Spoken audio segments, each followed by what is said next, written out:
conference fatigue set in already. We're not even Hello, half a hello. day into the conference. Okay. Now, agility means never having to say you're sorry for a lost business opportunity.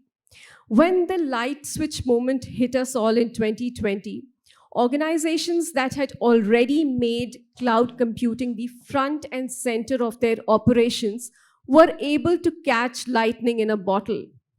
They latched on to business opportunities almost immediately. They gained the benefits of innovation at scale, and they were also able to support a work from home culture without too much of a disruption. Cloud, of course, has democratized operations, and it has also democratized innovation in a way that it has become such a leveler in the technology industry. But anything so good will also have a flip side. And technology can let us make a mistake faster than any other invention in human history. Of course, with the possible exceptions of handguns and tequila. Now, organizations and their management have a lot of apprehensions around cloud security. And a lot of these apprehensions are not really misplaced. 40% of the organizations have suffered data breaches due to inadequate cloud security over the last 12 months. With organizations that are technology stalwarts like Accenture, Facebook, Kaseya, organizations like Capital One that have been breached due to inadequate cloud security. Some of these data points are enough to send a chill down any IT and security leader's spine. So we are here to explore and understand what these great minds in security and risk management think about the cloud model, how they think it could be made more secure and robust in terms of the security posture of their organization. So without any further ado, let's just start off with the discussion. Mr. Kothawale, I'd like to start off with you. You are a Chief Risk and Compliance Officer, so you could give us a business and an outside-in perspective here. What does the board, the executive management, the regulator think of the cloud model at a strategic level? Sure. Good question, Sneha. How many of you guys have implemented a cloud in your organization? Hands up. Okay. This question was there in the afternoon too. 50% of the hands went up. Now we have 50% of the crowd, but still the results are still 50%. So I think cloud adoption is just a matter of if, when and not if.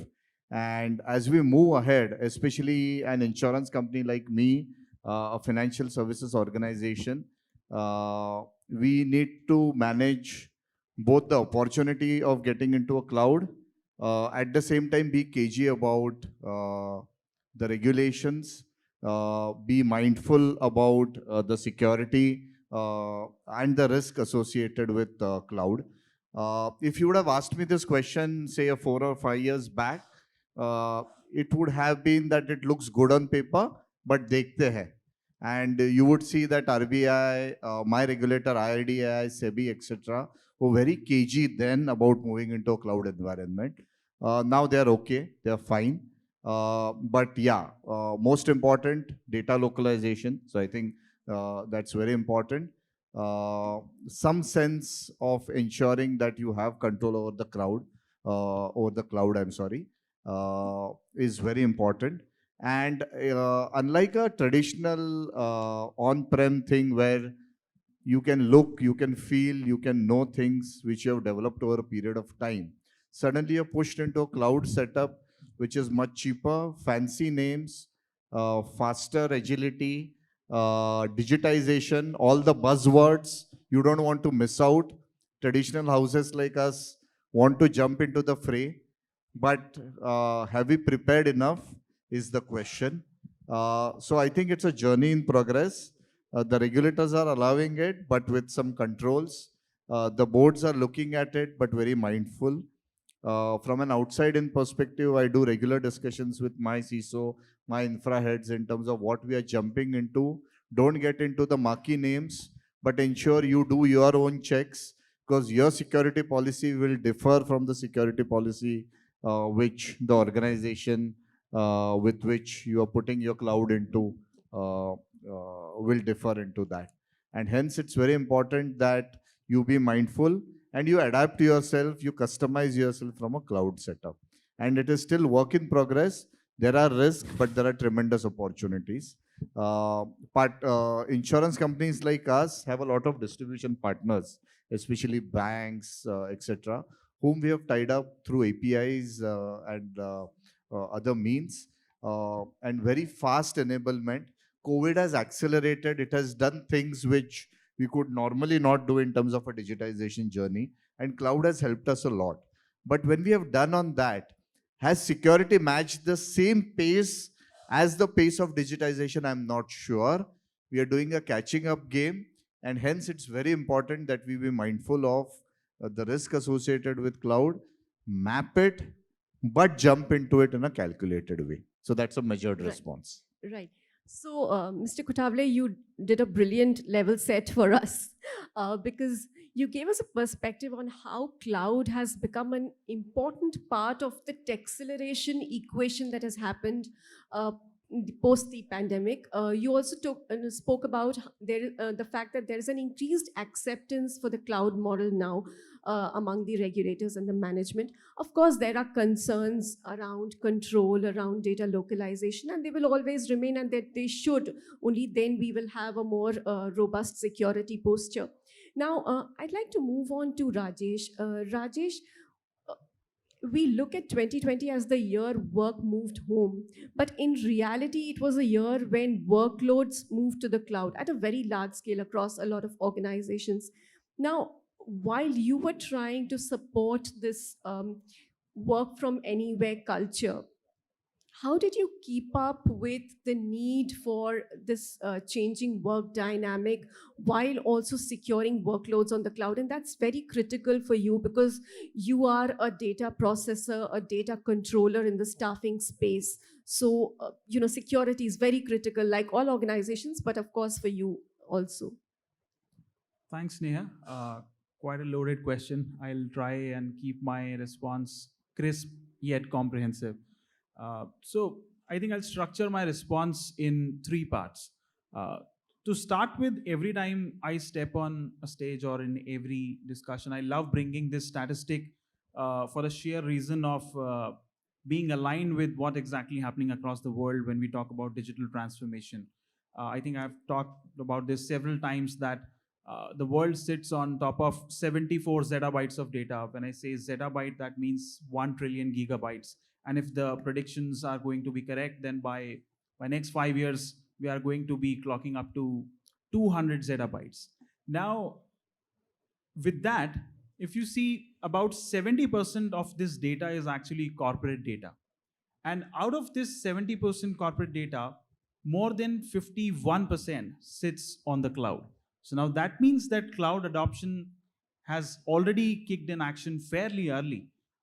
Certainly agree with Mr. Kothavale that cloud is now no more a question of if, but it's more a question of when. So that's the pace of cloud adoption. So I think with that, I'll move on to the second part, that how as an organization we have been leveraging the power of cloud and how others can do the same. Fortunately, we have moved to cloud in the pre-pandemic times. Now, as a staffing organization and as an organization that is now venturing into the EODB space as well, we are talking about critical PII data and processing of payroll for more than 200,000 individuals every month. Now, that demands some serious scale, and certainly one way to actually gain that sort of scale in business is certainly to migrate to cloud. Obviously, it's not going to be just a lift and shift kind of a thing, but we'll have to gradually modernize as well.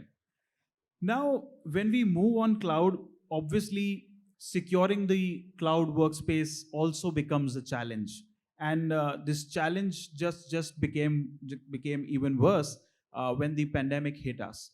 So while cloud definitely gives us availability and gives us flexibility, there are certainly risks associated with that. And I would like to bring in a couple of aspects, new innovations that has helped us, organization like us, to leverage the power of cloud in the pandemic times. A thing like desktop as a service. Imagine a company like us who have over 1,000 member operational workforce responsible for running payroll and compliance operations for more than 1,200 of our customers. Now, how do we still maintain that? Obviously, the hardware inventory was also in shortfall. So if you have to comply with these kind of situations, then desktop as a service is actually one particular cloud implementation which will certainly come in very handy and will also keep your accesses safe. Apart from it, also there are other initiatives like, uh, categorically a new product is gaining traction into the market, which is cloud security posture management, CSPM. Now, because as we all are aware, in cloud, misconfiguration is one of the most prominent threat vectors. So how about, while you have other controls in place, you can also have something like a CSPM, which will actually help you in maintaining a unified cloud posture across your multiple clouds, and will also make you aware about the possible misconfigurations that are in place, and then perhaps you can start remediating them. Obviously, CASB, Cloud Access Security Broker, has been there for quite some time. But yes, all in all these controls cumulatively will certainly help us in securing the cloud while we leverage the power of it. That's my case. Thank you. Thank you, Mr. Rajesh. Some interesting points there around misconfigurations and controls that are required. We'll come back to it later to discuss this elaborately. But I'd like to understand from you, Mr. Srivastav, you also have a mature deployment of cloud at Future Generali. How do you try to get your arms around a sprawling cloud architecture? How do you try to gain visibility and observability into it? Well, thanks, Neha. So, cloud journey we initiated somewhere 2 years back. So, the funda is very same. It's a complex project management approach. Similarly, we change our house, then we should have a proper plan and all. So, especially during COVID, multiple small organizations, they come into integration to deliver a single business or single application. Like our policies has to be delivered to policyholder digitally. So we integrated Facebook and WhatsApp for policy delivery. So there were three different parties. So here, IT has limitation. Then some part of delivery is owned by vendor X, some part of delivery by vendor Y. So visibility becomes very, challenging for, security team to understand. There are small connectors, APIs. Uh, Along with visibility, validation is also very important. So there has to be there are a lot of softwares available in the market. We need to properly implement along with transformation to ensure whatever is going on is visible, and we should have proper observation on the data flow of the organization. Thanks. Right. Right. We'll come back to you with seconds on some of the points that you raised. But Mr. Venkatesh, I'd like to understand from you, cloud makes an organization very susceptible to supply chain attacks because, your suppliers are also connected to you, and the hackers, nation state hackers could even, get into your system through them. Also, there are compliance risks there. How do you try to deal with some of those challenges? Thanks, Neha. And how can a security conference, a modern day security conference, be complete without a discussion like on supply chain risks? So I think it's an apt question. See, third party risk management as a discipline it's been there almost more than 2 decades. I remember doing third party risk assessments almost 18, 19 years back. So that is a well established discipline itself. But I think what has now happened recently is the recent spate of attacks, the supply chain attacks, like starting with SolarWinds and then Log4j kind of attacks. So I think that has again brought back this focus, onto this. But as this discussion, Sneha, is more specifically, we can talk about chain management risk in general, but as this is more cloud specific, I'll tell you what is different in cloud is that one is that cloud is very dynamic. So basically, and because of this dynamic nature, the entire asset discovery is very complex. So I think one of the fundamental things organization need to do from a supply chain, at least from a software supply chain risk perspective, is to have a good cloud asset management solution by which they can inventory what is the current asset in the cloud itself. So that is going to be, and then you do whatever is follow up with vendors, patching, etc. Those things are there. So I think that cloud asset discovery and management is going to be very critical in the cloud. The second thing is in cloud, what we see is, of course, in the past panel discussions and other discussions today, we saw that skill is an important, skill development and lack of resources is a challenge. And that is much more in the cloud. And so a lot of organizations are going outsourcing a lot of these stuff, which means there are a lot of third parties with access. So identity governance and establishing how these third parties are accessing your network, whether they have the right access, whether they are deactivated on time. I think that is the second most important aspect of this entire supply chain risks. Now, coming back to the traditional way in which we used to do third-party risks, right? And a lot of us do it here, right? We'll send these 300 questions, right? And then just people will just fill these questions, and then it'll be just almost like a check in the box, right? I would say that it's important to start paying attention, to those third-party assessments that we do, especially if it is related to a software vendor. I would say there should be questions around application security, and you actually try to understand the SDLC of the vendor itself. So that would be my other recommendation. The fourth thing is that there are many solutions today available in the market which also give you a posture of your third-party providers. So there are already, I don't want to name the products here, but there are products which can actually scan your critical vendors and tell what is there. So that is also something, if you can actually afford that, I would say that is something that could be done to mitigate it. And finally, last but not the least, see, what we are talking about supply chain is basically we are again talking about vendors and assessment of those.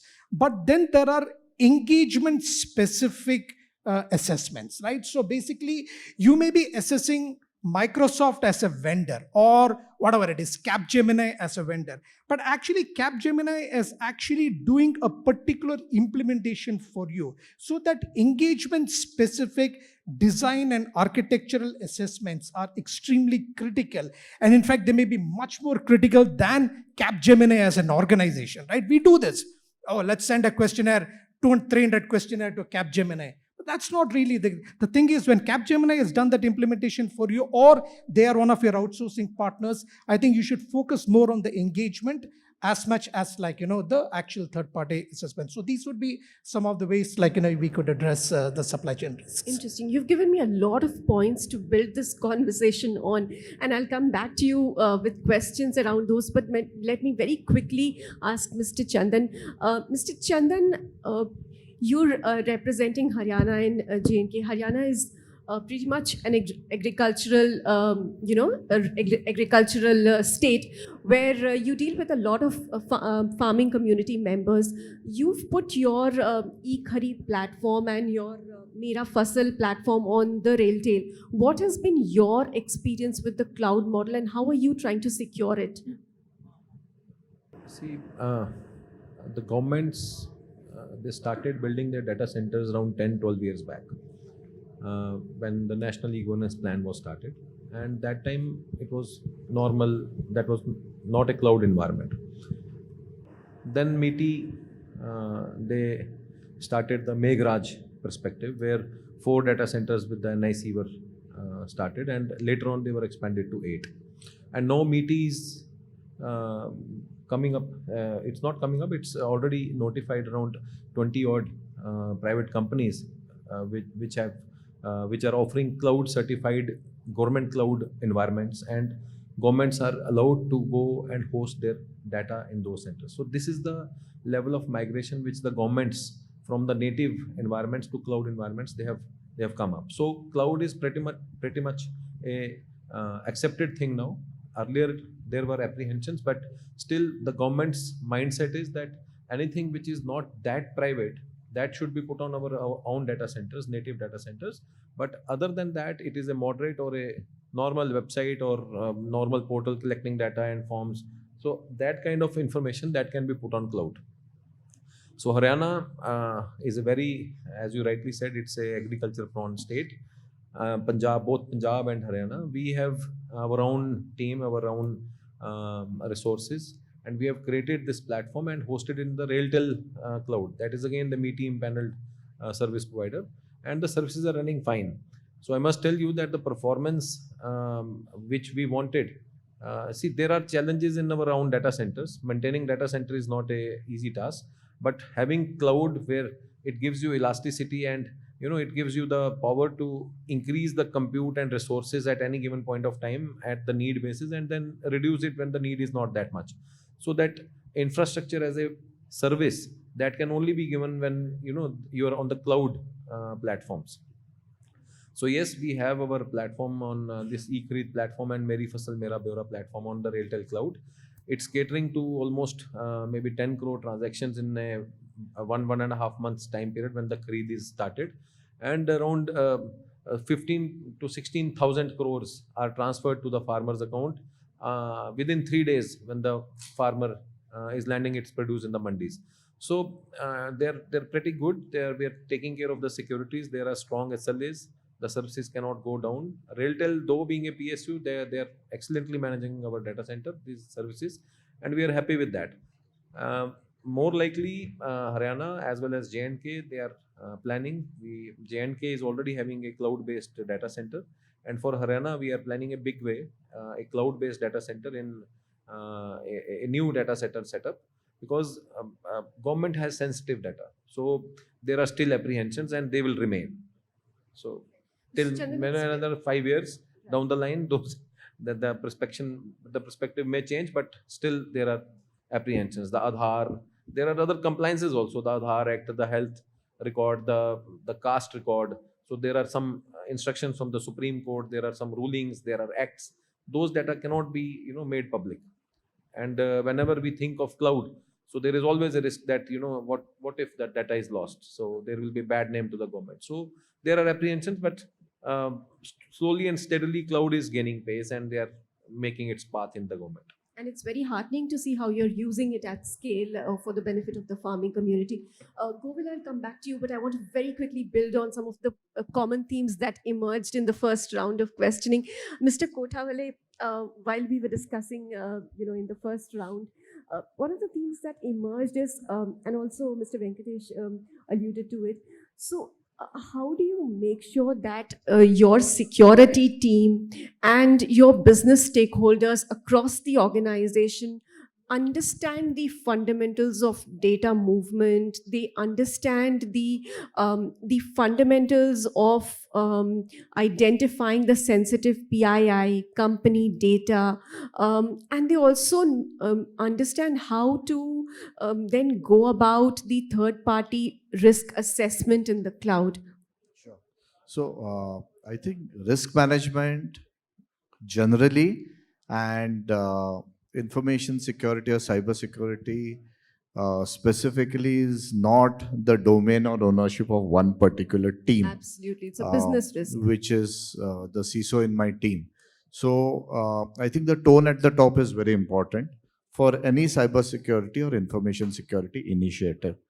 More you get into key strategic projects like digitization, which is backed by cloud, or something where you have key partner integration, I think the best way of explaining it is not through a stick approach, कि ये XYZ करना है, but I think it is more of in terms of explaining to them what if something goes wrong, and the perceived sense of something or the sense of false security which you get in a cloud environment is very, very dangerous. That's what I feel. Because somewhere you feel that cloud, everything is going to be secure. It's like the ostrich in the sand syndrome, ki hame dekhna nahi hai, someone else is going to look at it. I'll give you an example. Everyone has a particular view of how they look, right? Even if you look at yourself in the mirror, you will think, okay, I look XYZ. Now, I got a photo done at the Sentinel One booth out there, and the photographer was quite an expert because I saw a few other photos also. And then I realized, oops, this is how you look like, and what you think. So, same thing, even in a cloud security, you might get a sense of false security. You might feel something is going okay, but it's not okay. So I think it's very important that you do a separate, different risk assessment from a cloud security. Don't apply the same brush to it, and make people mindful what they are getting into, which is the cross-functional teams. The IT will do it to save cost or to accelerate a few things, or because it's in fashion. The business will do it because the partners are requesting for it. So I think you need to have some steering committee, someone get around it, get your hands on it, and keep on discussing. Especially, you need to pose questions which could be paranoid or catastrophic questions, because you don't have control over data. What if the data just The worst case scenario. worst case scenario, what if the data just wipes out at the partner's end? You don't know, right? So of course you don't stop them from getting into cloud, but you pose those questions, and only the worst case scenarios will ensure that you strengthen yourself, you get the best out of the vendor. You don't rely on some audit reports or PCI DSS, whatever reports of the vendor, but you actually get a real sense of security at the vendor premises. And it's an ongoing thing. Anything which is a key project, either from a budget perspective or an implementation perspective or a security perspective, gets discussed at various forums like risk committee, board committee, etc. So there has to be a governance around it. Right, right. Very valid points, and very, it makes very shrewd sense to take all of this into account when you're adopting the cloud. I will come back to you for another round on this, because you've raised a very valid point around relooking the risk assessment, the cloud governance policies. But I will very quickly have to move to Govind, who's very patiently waiting for his question. Now, Govind, when it comes to security, it's very critical, because you're only a victim of your own preparation, right? So how do you deal with the threat of malicious insider when it comes to a cloud security model? Because it's even harder in the cloud to kind of detect that kind of a security breach that could come from a malicious insider. How do you deal with that challenge? Thanks, Neha. So, in cybersecurity, first thing is understanding the problem actually. So I'll spend couple of minutes around understanding why it has become very difficult to detect malicious insider in cloud infrastructure. Now, what is the definition of malicious insider? Because this definition has changed in last 1 decade, I would say. 10 years back, definition of malicious insider was somebody accessing data who is not authorized to. Now, who is that someone, or who is that somebody actually? That someone or somebody was users, people like us, right? That was the time when users were static. They were using static devices, and they were accessing actually static monolithic applications hosted in our on-premise data centers. And trust me, we all have done good job by implementing principle of least privilege to arrest that problem. How exactly we can identify malicious insiders. But the moment we come to cloud infrastructure, our present is digital and our future is digital, right? We all are living in a hyper connected infrastructure. So when I say hyper connected infrastructure, these users have become dynamic. These devices are dynamic with introduction of BYOD, and especially these applications have become dynamic. We all used to have VMs, maybe before VMs, physical servers. Then we shifted to virtual machines. Now we are into a world of microservices like containers, and then microservices, or I would say serverless Lambda kind of functions. So all these applications have become dynamic in our infrastructure. So 10 years back, malicious insider was a user, but now malicious insider can be a user, malicious insider can be a device, or malicious insider can be a application running in your infrastructure, like in the form of a container. In any infrastructure, more than user traffic is machine to machine traffic, application to application traffic. So this new definition of malicious insider is a container who has access to internet, but the same container is actually accessing some of your critical applications in your environment. Now, to fix this, how exactly we can identify, and I have asked this question multiple times to different customers. Can you draw a diagram on a paper of your physical data center? Everybody's like, okay, we have routers, firewalls, DDoS, WAF, and that's how my application infrastructure is. The moment you ask same question, okay, draw a similar diagram for your cloud infrastructure, people start thinking actually how exactly the flow is in my cloud environment.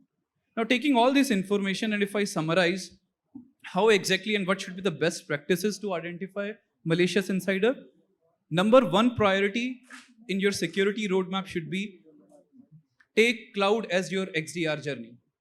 So in your XDR journey, cloud should be your number one priority because we want to bring that visibility. We want to do that automation and response capability once we identify few things.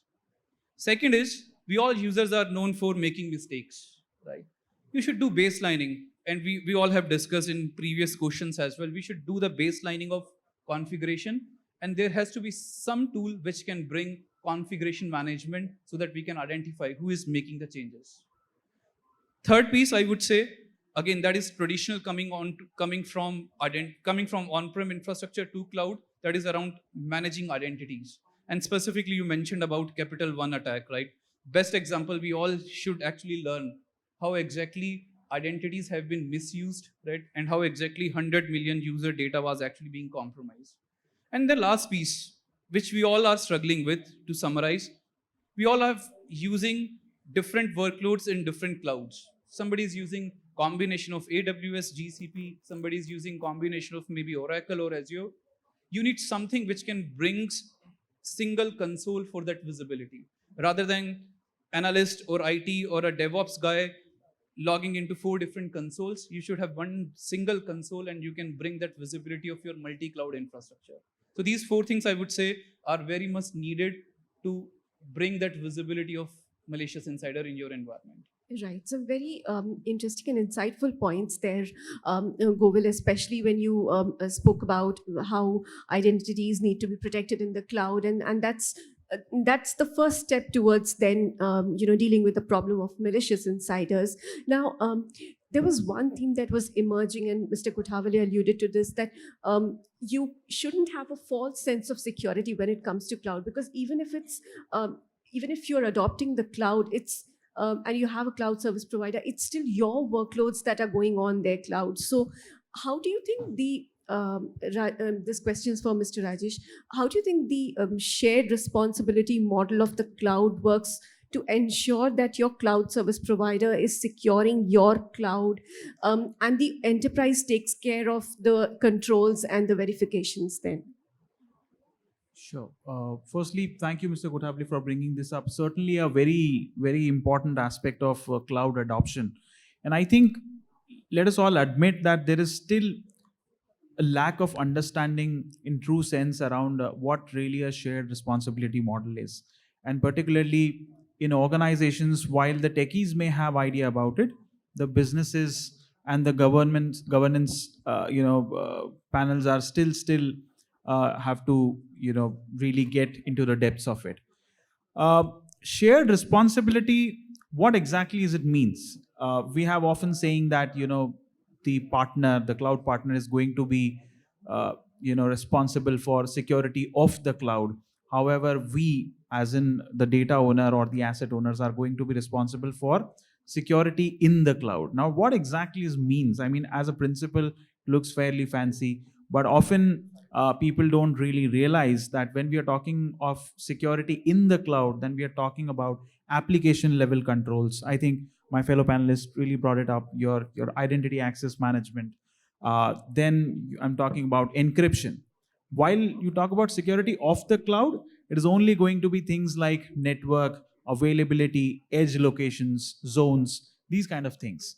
And the lack of understanding around this shared responsibility model actually leads to both an illusion and apprehension in various cases. I'll give you both examples.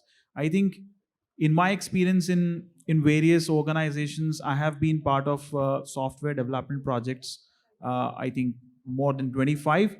And if you see, more than 60% of the projects, the product owner has failed to consider the budget for cloud level encryption controls and cloud level malware protection controls into the project budget. Why? Because this is a sense of illusion that they think that, okay, once you deploy something in the cloud, then by default, the security will be taken care by the cloud. That's an illusion. Similarly, there is an apprehension on the other side. I'll give you a very recent example. I am sure most of us are aware here that for listed companies, SEBI has just came up with a guideline that every listed company has to maintain a SDD, structured digital database, for prohibition of insider trading. With that, there is a very high level guideline that comes in for its technical implementation that says that this SDD needs to be maintained internally for ensuring confidentiality and non-temperability. Now, I was in a discussion with the CS of my company, and we were really debating that what keeping it internally means. While my suggestion was that we should go out on a dedicated host cloud instance, the company secretary was not really agreeing to it, because for her it was that yes, if we move something to a cloud, then clearly it is not going to be managed internally. So it is really important that we understand that when we talk about concepts like dedicated host, then that means that yes, it's actually a physical server dedicated to a particular organization or a workload or a customer, and it's only you who are actually going to be managing everything on it. And particularly these kind of concepts have been developed for meeting corporate compliance requirements. With that, I'll just close in. I think it unfortunately also showcases that at a national level, at a country level, I think the governing bodies and the government also has this lack of understanding, because I believe had SEBI had clarity around that, what truly a shared responsibility model is, I think there would have been more elaborate guidelines around this SDD. So I think, yeah, certainly two parts to it. Definitely, shared responsibility model is very important, but we also need to understand that yes, still that model is not well understood across the industry. Right, right. That's a challenge, and I'll take that question to one of the panelists. But let me quickly ask Mr. Srivastav, when we talk about data as the new oil, APIs become the pipeline, right? So how do you secure the APIs? How do you prevent, or how are you able to detect the business logic abuse? Well, so first of all, there has to be two approach of risk assessment before launching any application. One is conceptual risk assessment at the very initial stage of any project, and second one, once the project is done and before going live, we have to perform certain layer of security check like SAST, DAST, VAPT, and all. By doing that, we'll be able to understand what kind of data flow we have within the application, how it is correlating to other application, and what kind of risk we have into that kind of communication. We have to ensure that the data which is there at rest or in transit must be encrypted, because nowadays we are hybrid, and not only hybrid, multi-cloud architecture of most of the organizations has. When we talk about encryption, we think that encryption is enough, but that's not only the case. We also have to think about key management. In most of the cases, encryption is done and key is with open source or something like that. Uh, in addition to that, there are solutions available like microsegmentation and all, where a true visibility can be observed, that what kind of data on what port, what amount data is moving here and there. Right, Yes. right. Yeah. Okay. Thanks. Now, Mr. Venkatesh, I think it was Mr. Rajesh who raised this point around cloud misconfigurations. Now, one of the recent cloud security report by Fortinet also highlights the fact that 67% of the CISOs accept that misconfigurations are one of the bigger reasons of cloud security threats. So, when a CISO is trying to protect his cloud environment, what can he really do to avoid the security misconfiguration risk, the policy violations, and the mistakes? Sure. So I would say the first thing is policy awareness, right? So I think, especially with the infrastructure team and the security team, the communication has to be very clear that there would be certain implications, right? If you're, for example, making a VNet public, or if you're making a blob public, or a PAS database public, so the data would be exposed. So once they understand, once the first line understands this well, they would not even want to do this in a lower environment. So what happens normally is all these misconfigurations, they try to take it a little easy in the lower environments, like in dev, etc., and then they would do it. So I think once there is better awareness that data could be exposed, so that is the first part I would say. The second thing is change management. So change management, I think, is extremely critical in the cloud, because if there is slight even a deviation from that, that could expose a lot of data. So a strong change management, I would say, is the second thing. The third, I would say, is infrastructure as a code. So it's almost like doing it first time right. So infrastructure as a code, it could be like use of Terraform scripts, or like if you want to use cloud native, like AWS cloud formations. So use infrastructure as a code, so that if you want, for example, databases to be spun up, etc., then by default, like they are spun up as private. So this is how, like the infrastructure as a code helps making sure that it is conforming to the policy in the first place. So it's almost like doing it first time right. And my last suggestion is that still something will go wrong, right? So in that case, we should, I mean, it's almost having a product like a cloud security posture management, which is continuously scanning the cloud, looking for these misconfigurations, is almost basic hygiene now. It's almost like an antivirus. Think about it this way. What is antivirus to a laptop is like a CSPM posture management, like, to cloud. So that will be continuously scanning the environment and looking for these misconfigurations, in case, despite all these controls, if things go wrong. So those would be, I would say, my top few recommendations, like, for this. And I think that resonates with what Mr. Rajesh and Mr. Kothavale also said around CSPM. Now, one of the common themes that has been emerging from the responses that we've been getting from Mr. Kothavale, Mr. Rajesh, and also from what Govil said.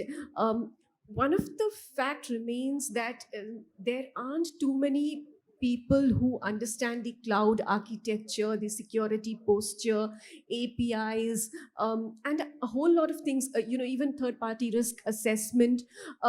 And the demand for such professionals is high, but the supply continues to be low.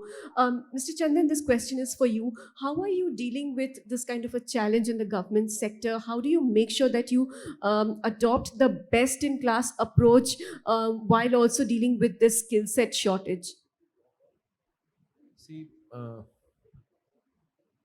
having resources, skilled resources in government sector and maintaining them, that is the biggest challenge.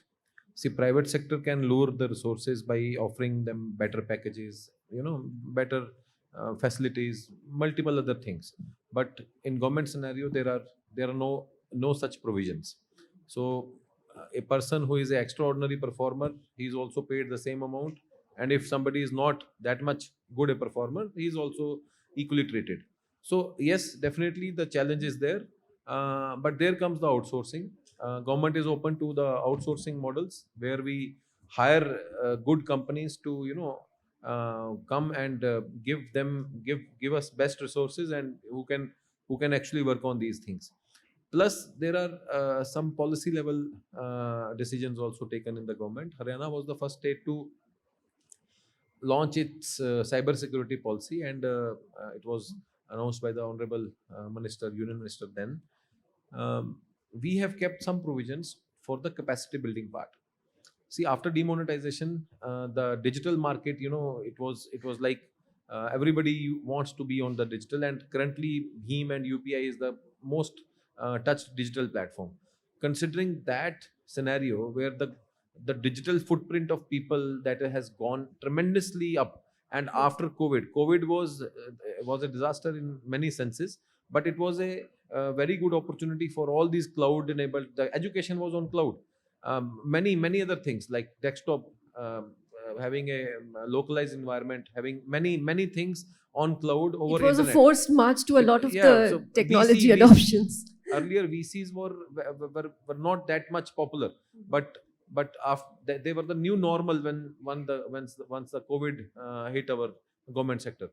So the policies, the provisions we have kept for the capacity building part. We are giving our resources opportunities to go for the certifications where the cost of the certification would be reimbursed. So this is how we are trying to attract resources and try to be retaining the resources in the setup so that we can also run our shows. Otherwise, private a same resource can get double the salary what True, a true, private absolutely. private firm can offer. Right, right.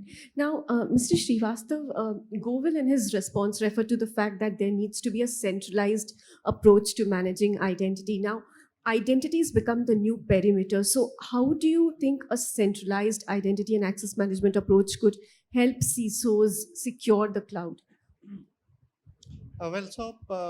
In current era, with real identity, most of us, carry digital and virtual identity. Looking into, when we compare, current era and the traditional way of managing data centers and all. So, looking into the compensatory controls we used to had in traditional way was enough, so that the administrative controls were acceptable and they were very much considerable, to bring the risk at the acceptable level. But now looking into, the hybrid workforce, multi-cloud and hybrid environment, uh, there has to be a zero trust kind of approach to ensure who should have what kind of access, what data should be accessible, what kind of privilege has to be there, and these things should be with an automated workflow and on real time basis. I mean, if someone is leaving the organization, on or before leaving the organization, the access has to be revoked. So, identity and access management is a solution which really helps in protecting the identity on real-time basis, especially in cloud infrastructure, because the traditional controls are not applicable there, and most of the cloud applications are exposed to internet also. Right. Yeah. Now, Mr. Kutale, building up on what you said in your previous response around risk assessment and a proper governance model, you have your CISO reporting into you. So, what is your suggestion to the CISOs? How do you think they can develop a formal cloud governance model, and how do you think that can help them, adopt security protocols to keep them consistent across the board? Uh, yeah, so I think most important is for CISOs to understand the relevant part of the business where the cloud is getting deployed. I think the sensitivity of it, the criticality of it, engage with the business owners because that is where they will know what's the roadmap in terms of further deployment. And I think things don't stay the same. So things keep on evolving. So you will have new applications off the counter, new systems, new APIs being developed, and everything being pushed on the backend to the cloud. So I think, and the role of the CISO is not to maybe check it at some point of time, at a later point of time. So I think one is need to know the roadmap of the deployment of the applications and the digitization journey. Then map your security journey around it, which will also include cloud journey. Impress upon the management in terms of either budgets, efforts, people, collaboration efforts. What do you need to do differently, both with the partners and internally? And basically, CISOs need to not be in their own chambers of excellence, but somewhere earn their seat at the table. I mean, that's more of an outside-in perspective. I really respect my CISO, and my only role is to be the conduit or be the connector between management and board and the CISO, and help them connect, do troubleshooting, do decision making.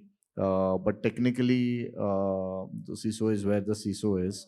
But I will help in terms of prioritization. I will help in terms of pushing. I'll help in terms of proactiveness compared to a reactiveness. And that will apply to anything, not just cloud. But cloud is here to stay. And I hope the clouds are not dark. So that's the thing. Yeah. That was a nice parting shot. Now, Mr. Venkatesh, you touched upon this briefly in your previous response, but for the benefit of everyone in the room, if you could tell us what are some of the key parameters on which CISOs should vet their cloud service provider in terms of security. Quick bullet points on this.